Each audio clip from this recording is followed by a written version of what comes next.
গ্রামে গঞ্জে এগুলি দেখা যায়।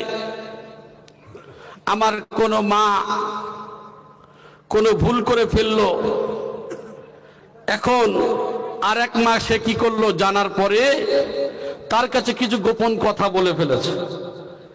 এখন পুকুরের ঘাট আর কল দুটো জায়গা মেয়েদের জন্য খুব সুবিধাজনক জায়গা।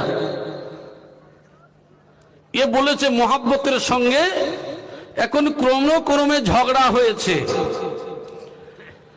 টিউবওয়েলে গিয়ে বা আপনার পুকুরের ঘাটে গিয়ে শুরু করেছে, বলে তুই জানিস এই বিষয়।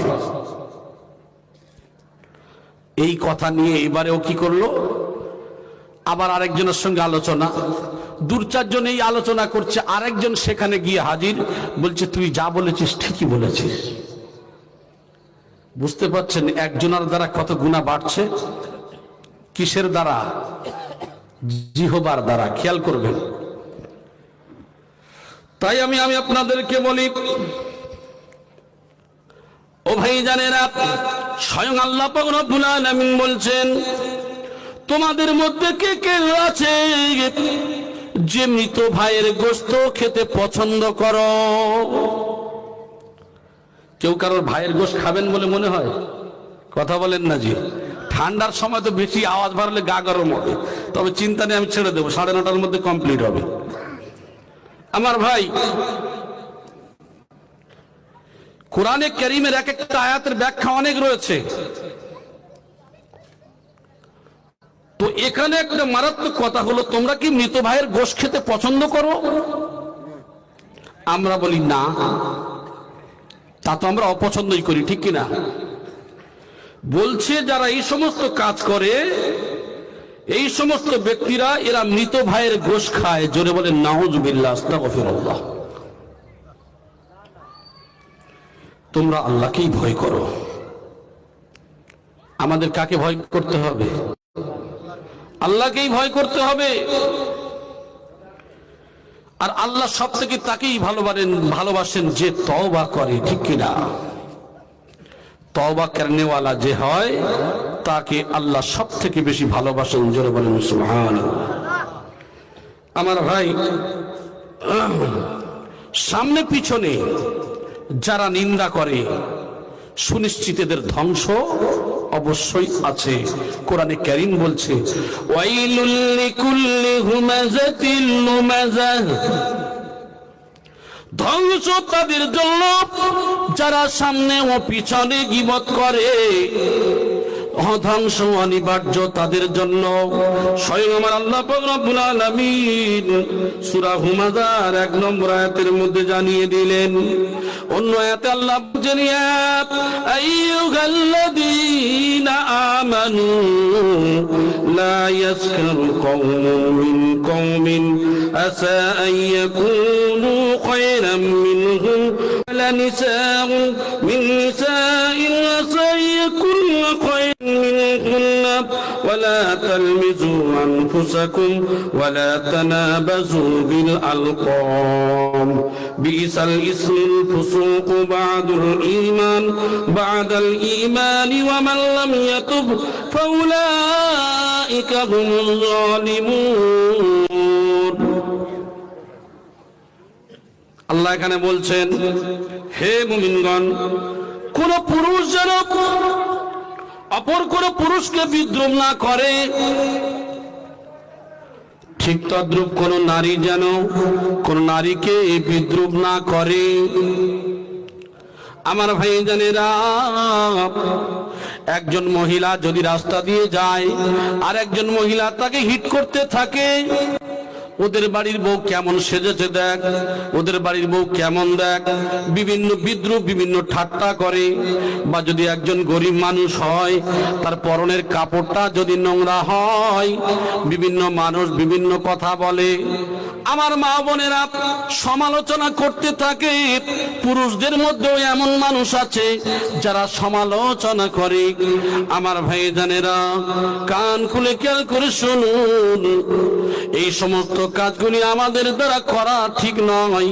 কারণ আল্লাহর কোরআন জানিয়ে দিচ্ছে, হতে পারে তোমার থেকে তারা ভালো, ঠিক কিনা?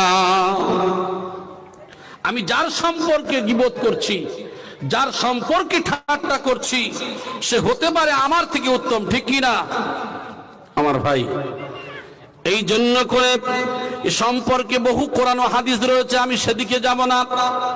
তবে উদাহরণ দিয়ে বলি আমার ভাই জানেনা, সবাইকে সংযত রাখা আল্লাহ রাসূল সাল্লাল্লাহু আলাইহি ওয়াসাল্লাম হাদিসের মধ্যে উল্লেখ করেছেন।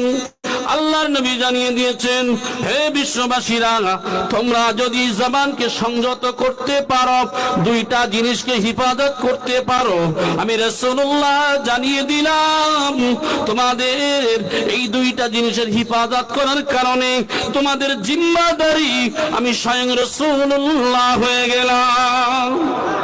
সেই দুইটা জিনিস হলো, একটা হলো জিহবা, একটা হলো জীব ও জবান, আর এক নম্বর হলো লজ্জাস্থান।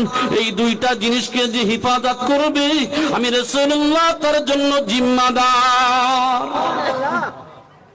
ও বিশ্ববাসীরা, আমি রব্বুল আলামিন জানিয়ে দিলাম, তোমরা অপরের দোষকে অন্বেষণ করো না।